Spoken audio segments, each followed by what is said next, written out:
আমি বৃদ্ধাশ্রমে আছি আজ প্রায় 5 বছর হতে চলল। ভালোই লাগে এখানে, নিজের মতো করে থাকা যায়। মন চাইলে বই পড়ি, না হলে গান শুনি। কখনো কখনো এখানকার অন্যান্য বাসিন্দাদের সাথে গল্পও করি। আমার ভালো লাগে। আমি ভালো আছি। আমার 2 ছেলে 1 মেয়ে। বড় ছেলে মৈনাক, পেশায় ডাক্তার, সপরিবারে অস্ট্রেলিয়ায় থাকে। আমার ছোট ছেলে জীবন, সে দেশেই থাকে, পৈতৃক দেখাশোনা করে। মেয়েটা ব্যাংকে কাজ করে, ছুটির দিনে আমাকে দেখতে আসে। কোনো সপ্তাহে আসতে না পারলে রান্না করে পাঠিয়ে দেয়, একটু বেশি করেই পাঠাই, যাতে করে অন্যদেরও একটু ভাগ দিতে পারি।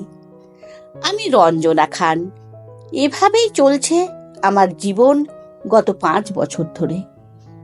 জীবনের বাবা মারা যাওয়ার পর হঠাৎ করে আমার কার্ডিয়াক অ্যাটাক হয়। আমাকে প্রায় মাসখানেক হাসপাতালে থাকতে হয়েছিল। কি যে সময় গেছে তখন! অর্থের অভাব নেই, নেই ইচ্ছেরও অভাব। অভাব হচ্ছে সময়ের। হাসপাতালে সার্বক্ষণিকভাবে একজন থাকা, প্রতিনিয়ত ডাক্তারের সাথে কথা বলা, এক্সারসাইজ করানো, ওষুধ খাওয়ানো সময় ধরে, আরো কত কি। বাড়িতে আসার পর আর এক ঝামেলা। সার্বক্ষণিক দেখাশোনার জন্য একটা মানুষ কোথায় পাওয়া যায়? মেয়েটা অফিস করছে, অফিস আর আমাকে সামলে তার নিজের সংসার ঠিক খেয়াল রাখতে পারছে না।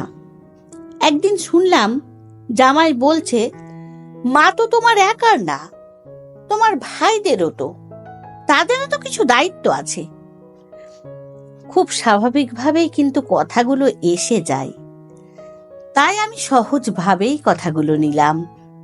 এর মধ্যে শুনি ছোট বৌমা জীবনের সাথে খুব চিৎকার চেঁচামেচি করছে। নাতির রেজাল্ট খুব খারাপ হয়েছে। অসুস্থ আমাকে দেখতে আত্মীয় স্বজনের আনাগোনা বেড়ে গিয়েছিল। আবার আমাকেও একটু বাড়তি যত্ন করতে হয়েছে। তাই এই কয়দিনে বাবা মা কেউই আর ছেলের পড়াশোনা দেখার সুযোগ পায়নি। এই ঘরে বাচ্চা মানুষ হবে না, কারণ এখানে পড়াশোনার কোনো পরিবেশই নেই। সারা দিন আত্মীয় স্বজন, রান্না বান্না, এইসবের মধ্যে বাচ্চা মানুষ হয়? বৌমার জোর গলা আমি শুনলাম এবং ভাবলাম, ঠিকই তো। আজকালকার এই প্রতিযোগিতার যুগে টিকে থাকতে হলে বাচ্চাকে 100% সময় দিতে হবে। এখান থেকে যদি 10 ভাগও অন্য কোথাও দেওয়া হয়, ক্ষতি হবে বাচ্চার। আমি অনেক ভেবে দেখলাম, বিভিন্ন দিক থেকে ভেবেছি। তারপর আমি এই সিদ্ধান্ত নিয়েছি। ছেলেমেয়েরা বিরোধিতা করছে। বড় ছেলেটা বিদেশ থেকে আসলো, অনেক কান্নাকাটি করছিল। সে আমাকে এখান থেকে অস্ট্রেলিয়ায় নিয়ে যেতে চাইছিল। মেয়েটা অনুরোধ করছিল যেন তার সাথে গিয়ে থাকি, কিন্তু আমি সবাইকে না করে দিয়েছি। আমি আমার সিদ্ধান্তে অটল থেকেছি। তাহলে মা, তুমি আমাদের ভালোবাসো না? আমাদের আপন মনে করো না? তাই আমাদের কারো সাথে থাকতে চাও না? জীবন কাতর কণ্ঠে জিজ্ঞেস করলো, তার চোখে জল। ভালোবাসি রে পাগল, অনেক ভালোবাসি। আর তাই চাই সম্পর্কটা সব সময় এমন ভালোবাসারই হয়ে থাকুক। একসাথে থাকা সম্পর্কগুলোর মধ্যে প্রত্যাশা অনেক বেশি রে। আর যখন প্রত্যাশার প্রাপ্তির হিসেব মেলে না, তখনই সম্পর্কে টানাপোড়েন শুরু হয়, পরিবারে অশান্তি বাড়ে। মা, তুমি আমাদের সাথে থাকতে চাও না? আবার আমাদের গ্রামের বাড়িটাও তো খালি পড়ে আছে, তুমি তো ওই বাড়িতেও থাকতে পারো। বড় ছেলেটা বলল, সেই তো ঘর বাড়ি, সংসার, দায়িত্ব অনেক তো করলাম রে, এবার একটু নিজের মতো থাকি না? তোদেরও আমাকে নিয়ে টেনশন করতে হবে না। আমারও একা বাড়িতে মরে পড়ে থাকার ভয় থাকলো না। তুমি যাবেই, তাই তো? বুঝতে পেরেছি। ঠিক আছে মা, বাধা দেব না আর।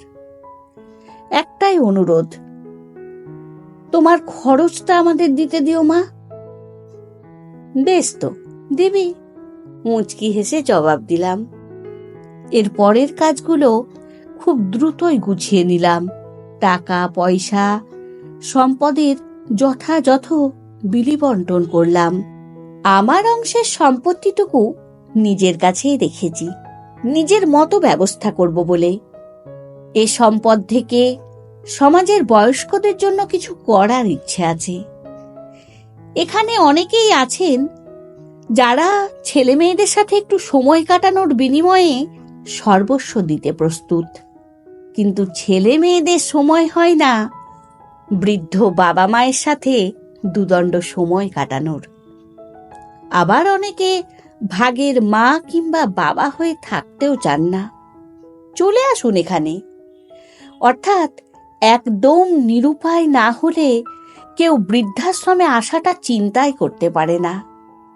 অথচ বৃদ্ধাশ্রমে থাকাটা যে জীবনের শেষ বেলায় অনেক ধরনের পারিবারিক জটিলতার বিপরীতে কোনো সুন্দর বা সম্মানজনক সমাধান হতে পারে, এই ধারণাটাই এখনো সমাজে তেমন গ্রহণযোগ্য নয়।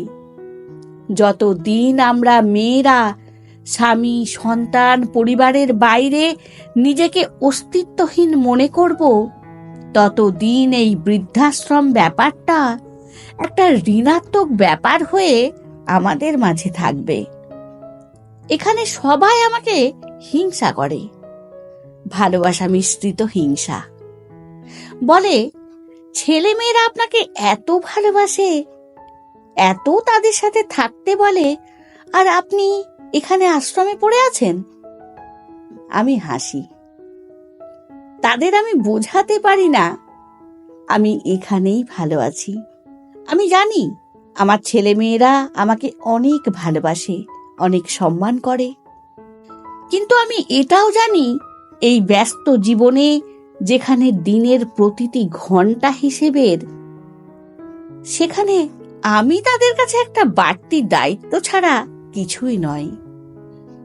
একজন মায়ের জীবন শুধু ছেলে মেয়েদের বড় করে তোলা আর বৃদ্ধ বয়সে তাদের উপর নির্ভরশীল হয়ে বেঁচে থাকা নয়।